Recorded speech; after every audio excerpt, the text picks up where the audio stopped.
તને આચાર્ય સાહેબે કેબિનમાં કેમ બોલાવ્યો હતો? જવા દે ને યાર, નસીબ જ કાણા છે. કેમ, શું થયું? સાલું ગમે તેટલી મહેનત કરીએ તો પણ ત્યાંના ત્યાં જ. કેમ, આચાર્ય સાહેબ તને કઈ બોલ્યા? કશું નહીં યાર, એમણે તો મને ઓફર કરી. ઓફર? શેની ઓફર? Marketing manager. ઓહો હો, તો આમ મૂંઝાયેલો કેમ છે? આ વાત પર તો પાર્ટી કરવી જોઈએ. શું ધૂળ પાર્ટી કરીએ? આગળની વાત તો સાંભળો તમે લોકો. કેમ ભાઈ, વળી પાછું શું થયું તને? આચાર્ય સાહેબને મારી બીકોમ ની ડિગ્રી ઓછી પડી. જો મારી પાસે MBA ની ડિગ્રી હોત તો મજા પડી જાય. અરે તને MBA કરતા તો ઓછામાં ઓછા 2 વર્ષ લાગે. એ જ તો વાત છે. ચાલો, નસીબ જ ખરાબ છે. સાચી વાત છે યાર. હું મહિનાથી ન્યુઝીલેન્ડ જવા માટેનો ટ્રાય કરું છું, પણ કશો મેળ જ નથી પડતો યાર. સાલા, અહીં અમારી વાત લાગી છે અને તું અમારી મજાક ઉડાવે છે. સોરી યાર. અને જો હું તમારો પ્રોબ્લેમ સોલ્વ કરી દઉં તો? પણ અમારી સમસ્યાઓ પહાડ જેવી મોટી છે. હું 2 વર્ષ MBA કરી શકું તેમ નથી. મારા પ્યારા મિત્રો, તમારી સમસ્યાનું સમાધાન મારી પાસે છે અને એનું નામ છે શકીલ સૈયદ. આ શકીલ સૈયદ કોણ છે? અરે મારા મોટા ભાઈનો ફ્રેન્ડ છે. એની પાસે આવી બધી જ સમસ્યાઓનું સમાધાન હોય છે. જો સમાધાન થઈ જાય ને મારી વાતનું, તો મારો પગાર 50,000 થઈ જાય. અને જો હું એકવાર ન્યુઝીલેન્ડ પહોંચી ગયો ને, તો 1 વર્ષની અંદર મારા બેનના ધામધૂમથી લગ્ન કરાવી. ધીરજ ધરો મિત્રો, ધીરજ ધરો. હું કાલે જ શકીલભાઈને અહીંયા મળવા બોલાવી લઉં છું. ફાઇન.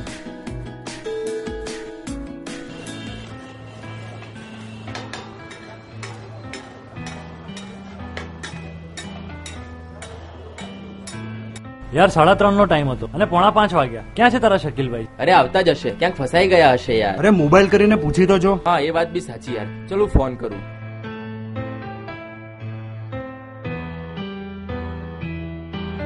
હા શકીલભાઈ, રોહિત બોલું. ક્યાં પહોંચ્યા? હા, ઓકે. અરે આવે જ છે પોતે, 5 મિનિટમાં પહોંચ્યા. અરે આવો શકીલભાઈ, આવો. Good evening. શકીલભાઈ, આ બંને મારા મિત્રો છે. આ સુરેશ અને રાજેશ. બોલો, શું કામ હતું મારું? શકીલભાઈ, આ સુરેશ છે. આને MBA ની ડિગ્રી જોઈએ છે. આને ઓફિસમાં પ્રમોશન મળે એવું છે અને MBA થતા તો 2 વર્ષ લાગે અને એના માટે ભણવું પડે. કંઈક રસ્તો નીકાળો ને. મુશ્કેલ છે, પણ આનો કંઈક રસ્તો કાઢીએ. અને આ મારો ફ્રેન્ડ રાજેશ છે. આને ન્યુઝીલેન્ડ જવું છે અને એના માટે એને વિઝા નથી મળતા. કંઈક રસ્તો નીકાળો.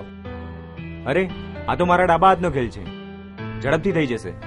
રાજેશ, તું એક કામ કર. વાસણા રોડ ઉપર મારા મિત્રની એક ટ્રાવેલ્સ એજન્સી છે, વર્લ્ડ ઓફ એન્વાયરમેન્ટ. ત્યાં જઈને તારે મિસ્ટર તુષાર મોદીને મળવાનું. એમને મારું નામ દેજે, હું કાલે ફોન કરી દઈશ તો તારું કામ થઈ જશે. શું વાત કરો છો શકીલભાઈ? અરે આ તો તમે રોહિતના મિત્રો છો, બાકી તો હું સલાહ આપવાના પણ પૈસા લઉં છું. હવે તને ન્યુઝીલેન્ડના વિઝા કરાવી આપવાની જવાબદારી મારી. અને શકીલભાઈ, મારી MBA ની ડિગ્રીનું શું? એનો પણ કંઈક રસ્તો કાઢીએ. એક કામ કર, તું કાલે સાંજે મને ફોન કર. ઓકે. થેન્ક યુ શકીલભાઈ, તમે મારું આટલું કામ કરી આપો પ્લીઝ.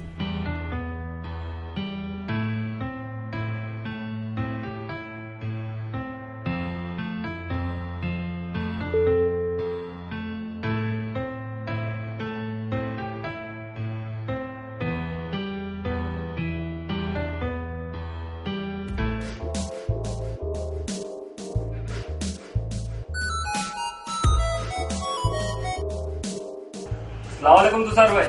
वालेकुम सलाम शकील मियां। भाई आजकल क्या છો? દેખાતા નથી. બસ કામની તલાશમાં આમ તેમ ભટક્યા કરીએ છીએ. બોલો, શું કામ પડ્યું? અરે એક ન્યુઝીલેન્ડનો કેસ છે. છોકરાનું નામ રાજેશ છે. કાલે મળવા આવશે, તમને સંભાળી લેજો. તું કઈ ચિંતા ના કર, આપણે એને ન્યુઝીલેન્ડ પહોંચાડી દઈશું. પણ સાંભળ, મેં એને પૈસા કીધા નથી. તું ચિંતા ના કર, હું તારું કમિશન ચડાવીને એને કહી દઈશ. બોલ, બીજી કોઈ સેવા મારે લાયક? અરે બીજા એકને MBA ની ડિગ્રી જોઈએ છે તાત્કાલિક. MBA ની ડિગ્રી મળી જશે. તું એક કામ કર, ખાંડેલવાળનો નંબર છે તારી પાસે? હા છે ને. MBA ની ડિગ્રી માટે તું સીધો ખાંડેવાળનો કોન્ટેક્ટ કર, એ અરેન્જ કરી આપશે. Okay sir. ચાલ મૂકું. ઓકે ભાઈ. ગુનેગારોએ પેલા ગરજવાન યુવાનોની મજબૂરીનો ફાયદો ઉઠાવીને પૈસા કમાવાનો કારસો રચી દીધો. એમાં રાજેશ અને સુરેશ જેવા ગરજવાન યુવાનો બહુ બુરી રીતે ફસાઈ ગયા. ગુનેગારો કેવી રીતે થોડા પૈસા કમાવાની લાલચમાં યુવાનોની જિંદગી બરબાદ કરી નાખે છે એ તો આ શકીલ સૈયદ અને તુષાર મોદી જેવા લોકોના કારનામા જોઈએ ને તો જ ખબર પડે. Okay sir. યસ, તમારે કોનું કામ છે? અમારે મિસ્ટર તુષાર મોદીને મળવું છે. સર કામમાં છે, હું એમને ઇન્ફોર્મ કરું છું.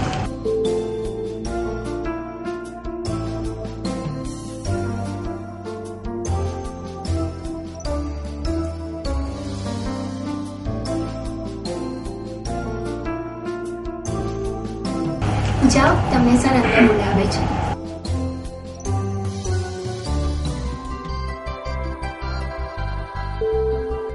આવો, પ્લીઝ સીટ.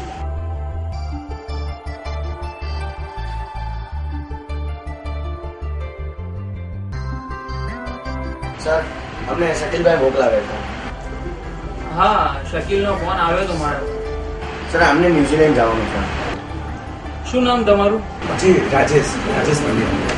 હા, તો મિસ્ટર રાજેશ, તમારી ચોઈસ સારી. ન્યુઝીલેન્ડમાં અત્યારે સ્કોપ પણ ઘણો સારો છે. આઈ નો સર, હું છેલ્લા 6 મહિનાથી ન્યુઝીલેન્ડ જવાનો ટ્રાય કરું છું, પણ સમહાઉ મને વિઝા મળતા નથી. તમે ચિંતા ના કરો, તમે પરફેક્ટ જગ્યાએ આવ્યા છો. હું તમને વિઝા કરી આપીશ. પરંતુ સર, વિઝા આપણે કેટલા દિવસમાં મળી શકશે મને? તમે એપ્લિકેશન આપો એના 30 દિવસમાં થઈ જશે. અને એ વિઝાનો ખર્ચો શું આવશે? વિઝા, કન્સલ્ટિંગ ફી વગેરે મળીને કુલ 6 લાખ રૂપિયા થશે. 6 લાખ રૂપિયા? અને સર, એક વ્યાજબી રાખો ને, બેટા તો શકીલભાઈ જોડે વાત કરાવી દો. અરે, તમે શકીલનું નામ દીધું એટલે જ ઓછા કીધા છે. બાકી તો 8 લાખ વગર અમે ન્યુઝીલેન્ડનું કામ લેતા જ નહીં. પરંતુ સર, વિઝા મળવાના ચાન્સીસ કેટલા છે? અમારી ઓફિસમાં તો 100% અમે ઘણી મોટી મોટી હસ્તીઓના વિઝા અહીંથી કરાવેલા છે. ઉભા રહો, તમને બતાવો.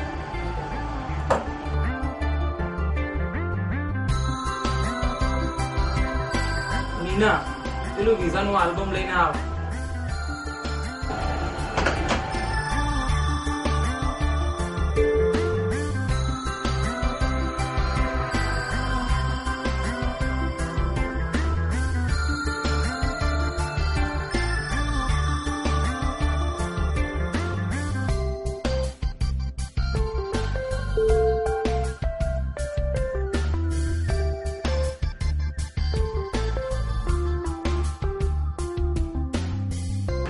એરલાઇનર પણ વિઝા તમે કરાવેલા છે? ઓફકોર્સ, એવી ઘણી મોટી મોટી હસ્તીઓના વિઝા અમે અહીંથી કરાવેલા છે. શ્યોર સર, હું આજે જ ઘરે જઈને પિતાજી સાથે વાત કરીશ અને પૈસાની વ્યવસ્થા કરાવી દઈશ. તમારું ન્યુઝીલેન્ડ જવાનું કન્ફર્મ હોય તો વહેલી તકે નિર્ણય કરજો. Sure sir. Thank you sir. Welcome.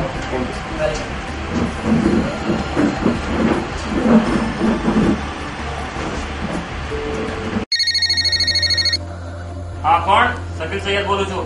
હા શકીલભાઈ, સુરજ બોલું છું. હા સુરજ, બોલ. હા, પેલા રાજેશનું કામ તો પતી ગયું, હવે મારે એમબીની ડિગ્રીનું શું? હા, મેં વાત કરી લીધી છે.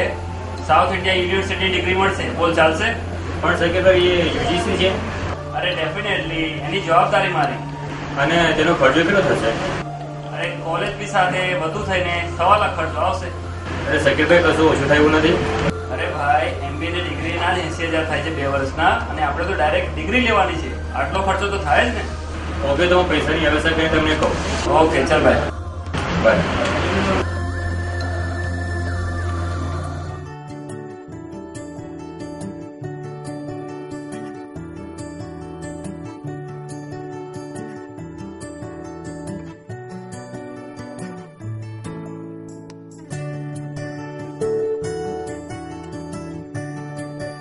મમ્મી, મારે તમને એક જરૂરી વાત કહેવી છે. બેટા, ટીવી બંધ કરી દે. હા બોલ, શું વાત કેવી છે? મમ્મી, હું આજે જ એક એજન્ટને મળીને આવ્યો અને એમણે મને એવું કીધું કે ન્યુઝીલેન્ડ જવાનું જલ્દી શક્ય બને એવું છે. બેટા, ન્યુઝીલેન્ડ જવા મળતું હોય તો સારું છે ને, અહીં કરતા ત્યાં સારી આવક થાય. પરંતુ મમ્મી, ન્યુઝીલેન્ડ જવા માટેનો ખર્ચો 6 લાખ રૂપિયા થશે. દીકરા, તું ચિંતા ન કર, હું તારા પપ્પાને વાત કરીશ. એમની પીએફ અને મારા દાગીના ગીરવે મૂકીને પણ અમે પૈસાની વ્યવસ્થા કરી આપીશું. Thank you mummy.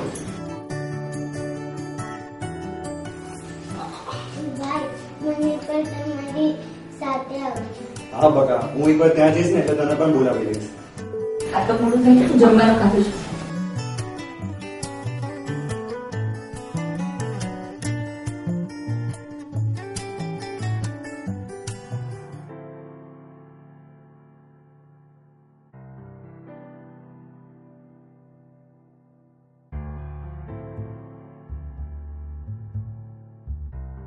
બોલ બેટા શું કામ? સર મારા ઓફિસમાં 1 લાખ રૂપિયાની લોન જોઈએ છે. જો તું આ કંપનીમાં છેલ્લા 4 વર્ષથી કામ કરી રહ્યો અને ખૂબ જ સારું કામ કરી રહ્યો, તેથી તને કંપનીમાંથી લોન તો જરૂરથી મળશે જ. પણ હું પૂછી શકું છું તારે શા માટે લોન જોઈએ છે? સર મેં સાઉથ ઇન્ડિયન યુનિવર્સિટીની અંદર MBA માટેનું ફોર્મ ભર્યું છે, તો મારે એની ફી ભરવા માટે પૈસાની જરૂર છે. તે આ ખૂબ જ સરસ કામ કરે. મને એ વાતનો આનંદ છે કે તે એક સારા કામ માટે આપણી ઓફિસમાંથી લોન માંગેલી છે. હું આજે તારી લોન માટેની કાગળિયા મેઇન ઓફિસમાં મોકલી દઉં છું. 2 દિવસમાં તને લોન મળી જશે. Okay okay sir, thank you. Okay. પોતાના સ્વપ્ન પૂરા કરવા માટે પોતાના પિતાજીના પીએફ